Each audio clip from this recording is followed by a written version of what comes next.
Welcome to World Social Studies for elementary teachers. This is lecture D2, talking about power. In this lecture, we're going to look at the types of power that states have in the system. The objectives of this lecture is to look at the different kinds of power that are there, different ways of thinking about power, and also look at how states vary in how they use power and how much power they have available to them and the amount of influence they exert on one another. At the end of this lecture, you should be able to accomplish the objectives listed on the screen here. In 2003, when the United States attacked Iraq, the Secretary of Defense, Donald Rumsfeld, said that the goal of that attack was to demonstrate shock and awe, and the purpose was to pound Iraq with so much firepower that it removed the willpower to continue to resist on the part of the Iraqi military, that it would deliver a devastating blow to have an emotional impact. Now, this demonstration of power was not intended just for the Iraqi military, although that was the immediate recipients of American power, but it was also intended to be a demonstration to the rest of the world that this is what happens to countries that over a prolonged period violate the U.S. national interest.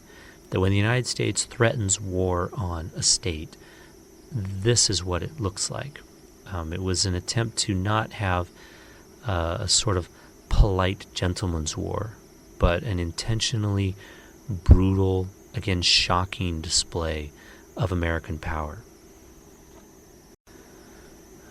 The reaction around the world was not quite what the Secretary of Defense had hoped. Rather than standing in awe of American power, the response around the world was anger and disgust at the use of violence on the Iraqis.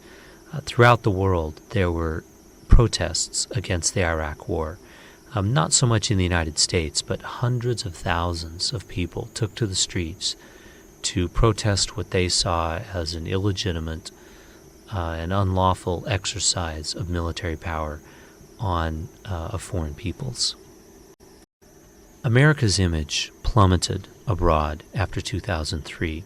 The global opinion studies demonstrate that anti-American sentiment rose fairly significantly after the attack, and people who answer the question of do they trust the United States to do the right thing, those responses plummeted. And so unfavorable ratings went up, favorability ratings went down. And that's what's demonstrated by these numbers from the Pew Research Center, that those numbers continued to decline throughout our Western European allies. Now, on the one hand, you could say, well, who cares? It's just public opinion. But this is a measure of American power. If you remember the previous lecture, military strength is only one indicator of power. Another indicator of power is influence. Can you persuade countries to do things you would like them to do? And on that measure, American power suffered after the shock and awe attacks in 2003. Those attacks had the opposite intended effect. Now, this indicates that a measurement of power is more nuanced than simply having tanks or not. Not that having tanks is unimportant. In fact, there's two different ways of thinking of power. And the first way is to look at hard power.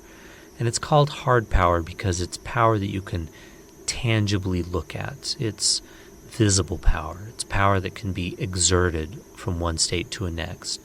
And these would include things like tanks and helicopters and carrier task force groups. They also include things like the size of a country's economy, how much foreign aid a country gives. These are types of power that are easily measured and are obvious to all, and that's why they're called hard power. But there are other types of power assets that are less tangible, and these are referred to as soft power. These are measured subjectively. Things that affect the amount of influence that a country has, as opposed to its ability to make you do things? Can it persuade you to do things? The attractiveness of a country's culture. Do other countries want to be like you? Do other countries listen to your music and watch your movies? Do other countries speak your language? Do other countries invite you to all the good parties? These are examples of soft power. They're not tangible like an AM-1 Abrams tank is tangible, but they're real nonetheless because they're an indicator of a country's influence. Another factor to consider here when we're looking at power assets is the notion of fungibility. Now, fungibility is a concept that stems from economics. Basically, money is the most fungible object. If your power is able to be transferred from one domain to another, then that power asset is considered to be fungible. So that's why money is the most fungible thing that there is. That you can use money to buy a basketball. You can also use money to buy a lecture in world politics by paying tuition. And so that same money can be used in lots of different ways. So thinking in those terms, some power assets are more fungible than others. So for example, this is a picture of a carrier task force, a very versatile, useful asset for a country to have. But it really is only good for a couple of things, the main one being blowing stuff up in far-flung places. If you want to persuade someone, another state, to engage in a favorable trade treaty, then a carrier task force may do more harm than good because it might make them question your motives. So fungibility is an important concern here. Another added consideration in the use of power is the notion of Gramscian hegemony. Antonio Gramsci, was an Italian philosopher. He was a socialist, and he had the misfortune of being a socialist in Mussolini's Italy, which meant he spent most of his life in jail. And so while he was in prison, he wrote treatises about the application of state power, which he then smuggled out of prison through his friends. And what Gramsci's argument is that if a power holds hegemonic power, then it's able to control what others see as possible.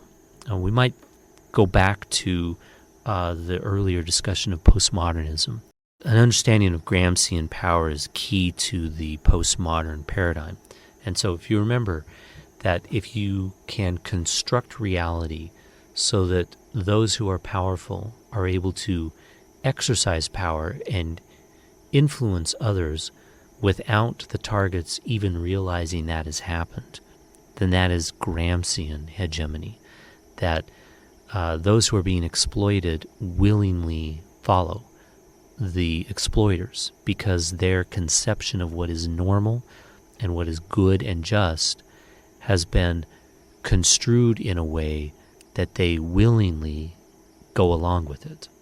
And so what Gramsci argued is that if a country has to use power in a physical way, hard power, if the police have to show up at your door and put you in prison, if you have to invade your neighbor with your army, that is not an indication of power.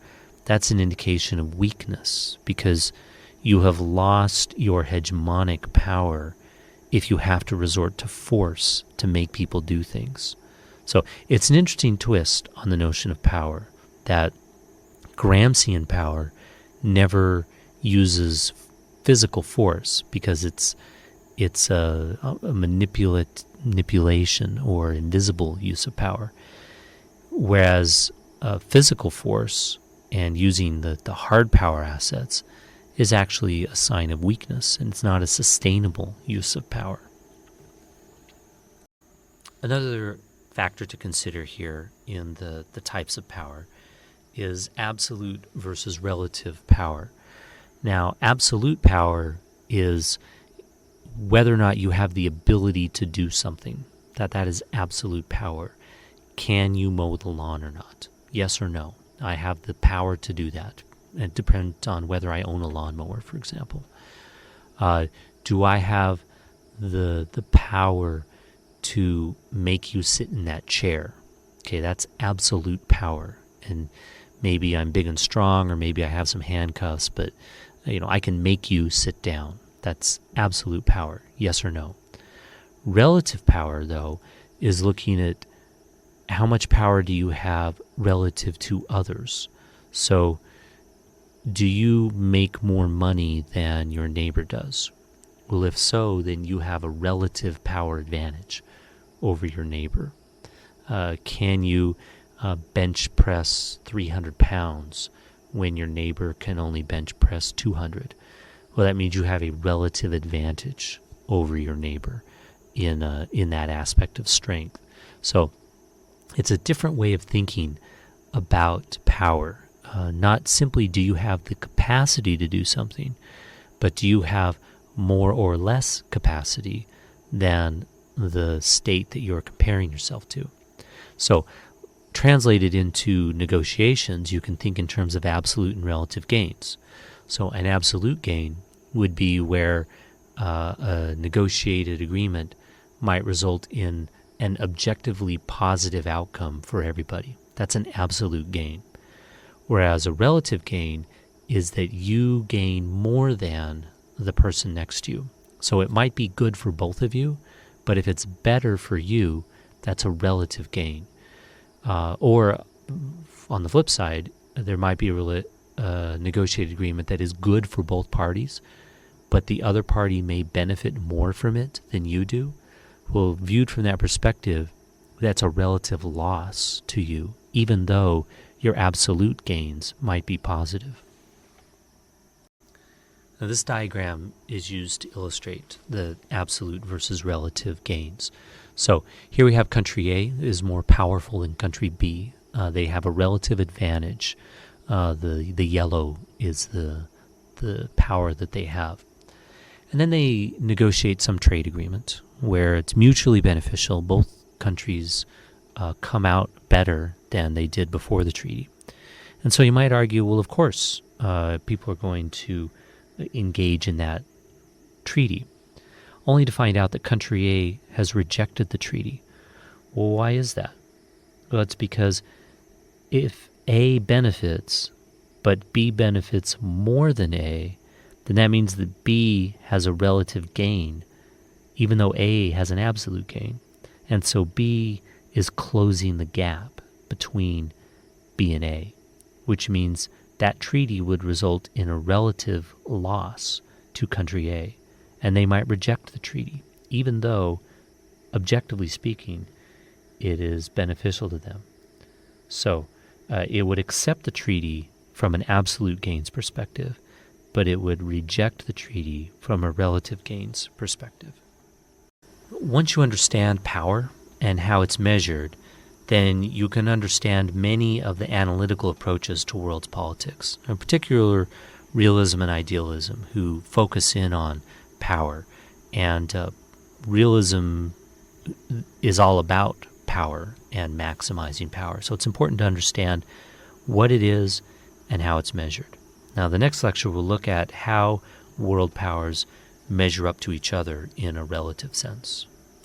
This presentation was provided courtesy of Dr. Brian Dilley. That's me. I'm a professor of political science at Mesa Community College.